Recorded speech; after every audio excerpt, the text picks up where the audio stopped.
Assalamualaikum warahmatullahi wabarakatuh. Alhamdulillah rabbil alamin. Allahumma shalli ala Muhammad wa ala Muhammad. Sahabat sekalian yang dirahmati Allah subhanahu wa ta'ala, dimanapun Anda berada, semoga tetap sehat dan senantiasa berada dalam lindungan Allah subhanahu wa ta'ala. Pertama, marilah kita selalu bersyukur kepada Allah atas limpahan rahmat, nikmat dan karunia-Nya kepada kita semua. Semoga dengan itu semakin mendekatkan diri kita kepada Allah dan semakin menambah kadar keimanan dan ketakwaan kita kepadanya. Kedua, salawat dan salam semoga selalu tercurahkan kepada Nabi kita, Nabi Muhammad SAW, kepada keluarga, para sahabat dan kepada siapapun yang menjadi pengikut setia beliau sampai pada hari kiamat nanti. Semoga kita semua kelak mendapatkan syafaat dari beliau. Amin. Amin ya rabbal alamin. Sahabat sekalian yang dirahmati Allah subhanahu wa ta'ala, pada video kali ini saya akan menyampaikan penafsiran Buya Hamka di dalam tafsir Al-Azhar atas Quran surah Al-Asr ayat 1 sampai 3. Allah subhanahu wa ta'ala berfirman, A'udzu billahi minasy syaithanir rajim. Bismillahirrahmanirrahim. Wal 'ashr innal insana lafi khusr illa alladhina amanu wa 'amilus salihati wa tawasaw bil haqqi wa tawasaw bis sabr. Wal 'ashr, demi masa, ayat yang pertama. Atau demi waktu asar, waktu petang hari, seketika bayang-bayang badan sudah mulai lebih panjang daripada badan kita sendiri, sehingga masuklah waktu sembahyang asar. Maka terdapatlah pada ayat yang pendek ini dua macam tafsir, kata Buya Hamka. Syekh Muhammad Abduh menerangkan di dalam tafsir Juz Amma bahwa telah teradat bagi bangsa Arab apabila hari telah sore. Mereka duduk bercakap-cakap membicarakan soal-soal kehidupan dan cerita-cerita lain yang berkenaan dengan urusan sehari-hari. Karena banyak percakapan yang melantur, keraplah kejadian pertengkaran, bersakit-sakitan hati sehingga menimbulkan permusuhan. Lalu ada yang mengutuk waktu asar, petang hari, mengatakan waktu asar itu waktu yang celaka atau naas. Banyak bahaya terjadi di waktu itu. Maka datanglah ayat ini memberi peringatan demi asar. Perhatikanlah waktu asar. Bukan waktu asar yang salah adalah manusia-manusia yang mempergunakan waktu itu dengan salah. Mempergunakannya untuk bercakap yang tidak tentu ujung pangkal. Misalnya bermegah-megah dengan harta, memuji diri, menghina merendahkan orang lain. Tentu orang yang dihinakan tiada terima dan timbullah saling sengketa. Lalu kamu salahkan waktu asar, padahal kamulah yang salah. Padahal kalau kamu percakapkan apa yang berfaedah dengan tidak menyinggung perasaan teman dudukmu, tentulah waktu asar itu akan membawa manfaat pula bagimu. Inilah satu tafsir. Tafsir yang lain, wal 'ashr, demi masa, masa seluruhnya ini, waktu-waktu yang kita lalui dalam hidup kita, zaman demi zaman, masa demi masa. Dalam bahasa Arab, asar juga sebutannya. Berputarlah dunia ini dan berbagailah masa yang dilaluinya, suka dan duka, naik dan turun, masa muda dan masa tua. Ada masa hidup, kemudian mati, dan tinggallah kenang-kenangan ke masa lalu. Diambil Tuhanlah masa menjadi sumpah, atau menjadi sesuatu yang mesti diingat-ingati. Kita hidup di dunia ini adalah melalui masa. Setelah itu, kita pun akan pergi. Dan apabila kita telah pergi, artinya mati. Habislah masa yang kita pakai, dan yang telah lalu tidaklah dapat diulangi lagi. Dan masa itu akan terus dipakai oleh manusia yang tinggal, silih berganti, ada yang datang dan ada yang pergi. Diperingatkanlah masa itu kepada kita dengan sumpah, agar dia jangan disia-siakan, jangan diabaikan. Sejarah kemanusiaan ditentukan oleh edaran masa. Innal insana lafi khusr. Sesungguhnya manusia itu adalah di dalam kerugian. Ayat kedua. Di dalam masa yang dilalui itu, nyatalah bahwa manusia hanya rugi selalu. Dalam hidup melalui masa itu tidak ada keuntungan sama sekali. Hanya rugi jua yang didapati. Sehari mulai lahir ke dunia, di hari dan sehari itu usia sudah kurang 1 hari. Setiap hari dilalui sampai hitungan bulan dan tahun, dan muda ke tua hanya kerugian jua yang dihadapi. Di waktu kecil senanglah badan dalam pangkuan ibu, itu pun rugi karena belum merasai arti hidup. Setelah mulai dewasa bolehlah berdiri sendiri, beristri atau bersuami. Namun kerugian pun telah ada, sebab hidup mulai bergantung kepada tenaga dan kegiatan sendiri, tidak lagi ditanggung orang lain. Sampai kepada kepuasan bersetubuh suami istri yang berlaku dalam beberapa menit ialah untuk menghasil anak yang akan dididik dan diasuh, menjadi tanggung jawab sampai ke sekolahnya dan pengguruannya untuk bertahun-tahun. Di waktu badan masih muda dan gagah perkasa, harapan masih banyak. Tetapi bila mana usia mulai lanjut, barulah kita insaf bahwa tidaklah semua yang kita angankan di waktu muda telah tercapai. Banyak pengalaman di masa muda telah menjadi kekayaan jiwa setelah tua. Kita berkata dalam hati supaya begini kerjakan, jangan ditempuh jalan itu, begini mengurusnya, begitu melakukannya. Pengalaman itu mahal sekali, tetapi kita tidak ada tenaga lagi buat mengerjakannya sendiri. Setinggi-tingginya hanyalah menceritakan pengalaman itu kepada yang muda. Sesudah itu kita bertambah nyanyuk, bertambah sepi, bahkan kadang-kadang bertambah menjadi beban berat buat anak cucu. Sesudah itu kita pun mati. Itu kalau umur panjang. Kalau usia pendek, kerugian itu akan lebih besar lagi. Belum ada apa-apa, kita pun sudah pergi. Kerugianlah seluruh masa hidup itu, kerugian. Illal ladzina amanu, pangkal ayat ketiga, kecuali orang yang beriman. Yang tidak akan merasakan kerugian dalam masa hanyalah orang-orang yang beriman. Orang-orang yang mempunyai kepercayaan bahwa hidupnya ini adalah atas kehendak yang maha kuasa. Manusia datang ke dunia ini sementara waktu, namun masa yang sementara itu dapat diisi dengan baik karena ada kepercayaan, ada tempat berlindung. Iman menyebabkan manusia insaf dari mana datangnya. Iman menimbulkan keinsafan guna apa dia hidup di dunia ini, yaitu untuk berbakti kepada Maha Pencipta dan kepada sesamanya manusia. Iman menimbulkan keyakinan bahwasannya sesudah hidup yang sekarang ini ada lagi hidup. Itulah hidup yang sebenarnya, hidup yang baqa. Di sana kelak segala sesuatu yang kita lakukan selama masa hidup di dunia ini akan diberi nilainya oleh Allah. Wa amilus salihati, dan beramal yang salih, bekerja yang baik dan berfaedah.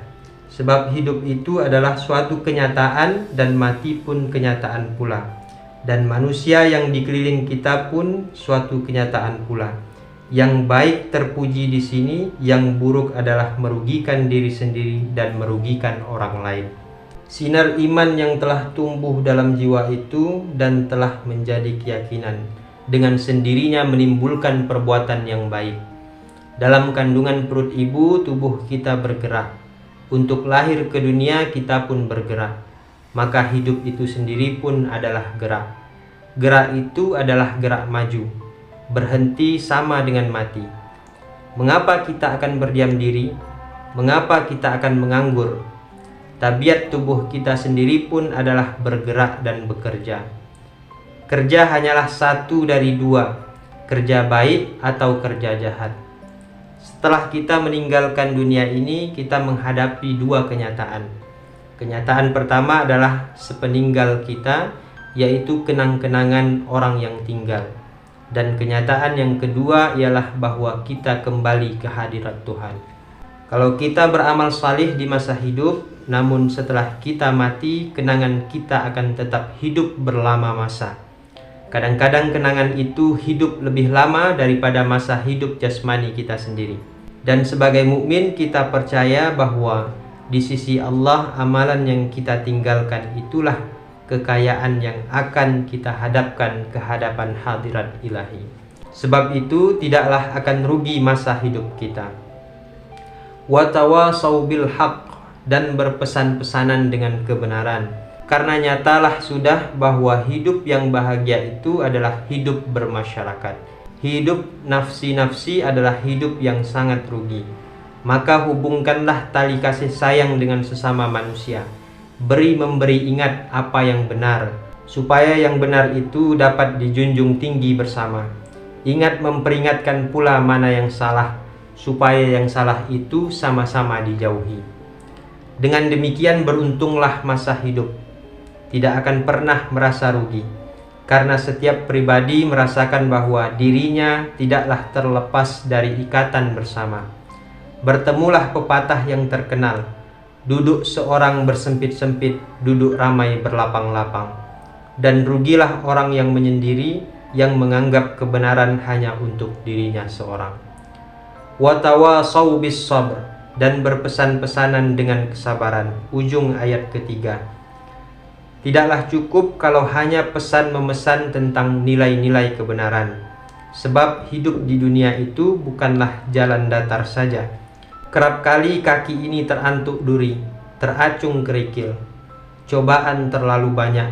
Kesusahan kadang-kadang sama banyaknya dengan kemudahan. Banyaklah orang yang rugi karena dia tidak tahan menempuh kesukaran dan halangan hidup. Dia rugi sebab dia mundur, atau dia rugi sebab dia tidak berani maju. Dia berhenti di tengah perjalanan, padahal berhenti artinya pun mundur. Sedang umur berkurang juga.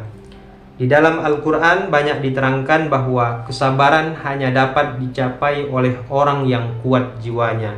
Surah Fussilat ayat 35. Orang yang lemah akan rugilah.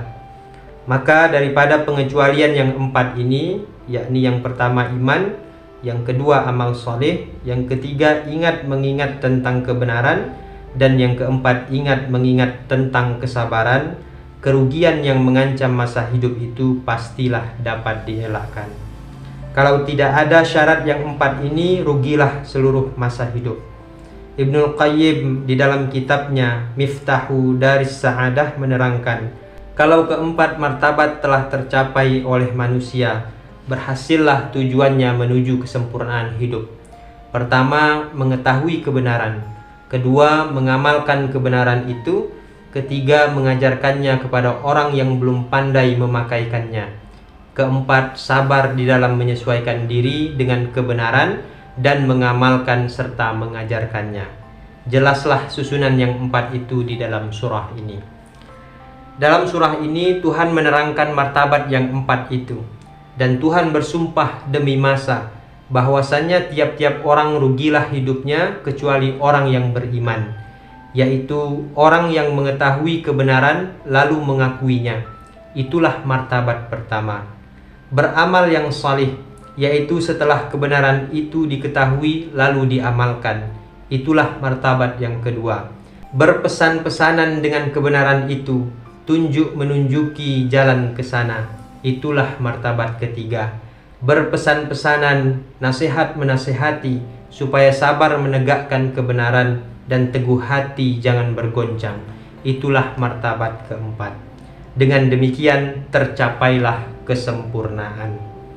Sebab kesempurnaan itu ialah sempurna pada diri sendiri dan menyempurnakan pula bagi orang lain. Kesempurnaan itu dicapai dengan kekuatan ilmu dan kekuatan amal. Buat memenuhi kekuatan ilmiah ialah iman. Buat peneguh kekuatan amaliyah ialah berbuat amal yang saleh. Dan menyempurnakan orang lain ialah dengan mengajarkannya kepada mereka dan mengajaknya bersabar dalam berilmu dan beramal. Lantaran itu, meskipun surat ini pendek sekali, namun isinya mengumpulkan kebajikan dengan segala cabang rantingnya. Segala pujilah bagi Allah yang telah menjadikan kitabnya mencukupi dari segala macam kitab, pengobat dari segala macam penyakit, dan penunjuk bagi segala jalan kebenaran. Sekian kita salin dari Ibnul Qayyim.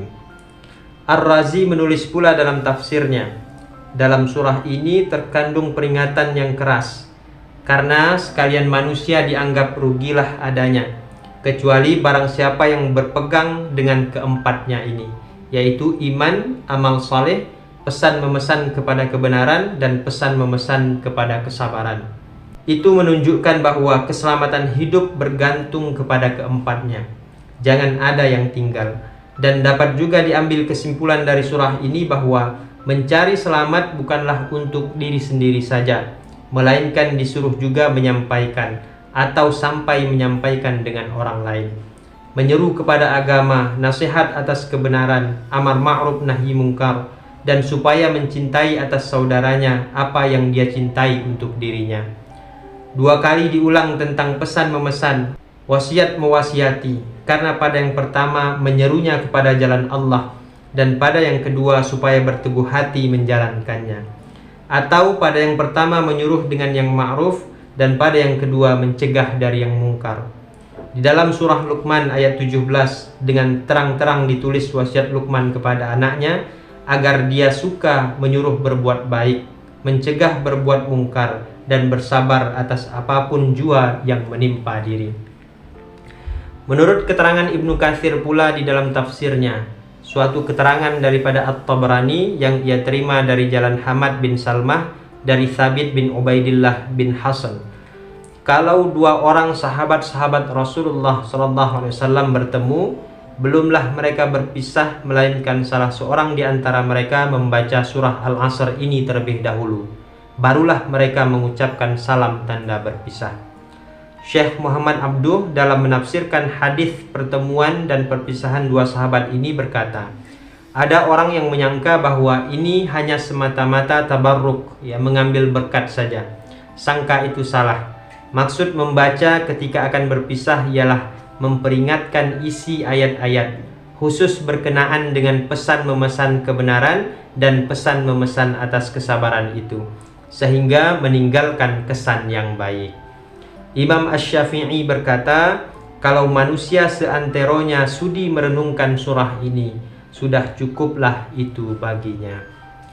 Nah, sekian apa yang ditafsirkan oleh Buya Hamka di dalam tafsir Al-Azhar ini tentang surah Al-Asr ini. Nah, sahabat sekalian yang dirahmati Allah Subhanahu wa taala, semoga apa yang beliau sampaikan, apa yang beliau utarakan di dalam tafsir Al-Azhar ini tentang surah Al-Asr ini dapat memberikan kita manfaat, ilmu atau nasihat bagi kita supaya benar-benar memperhatikan waktu kita. Jangan sampai kita termasuk golongan orang-orang yang menyia-nyiakan waktu sehingga tergolong ke dalam kelompok manusia yang merugi. Maka untuk terhindar dari kerugian ini perlu kita ingat 4 hal yang disampaikan tadi, bahwa kelompok orang-orang yang tidak akan merugi itu adalah pertama mereka yang beriman, kedua yang beramal saleh, kemudian yang ketiga mengingat tentang kebenaran, dan yang keempat ingat mengingat tentang kesabaran. Nah, semoga kita termasuk kelompok orang-orang yang beruntung. Sekian, semoga bermanfaat.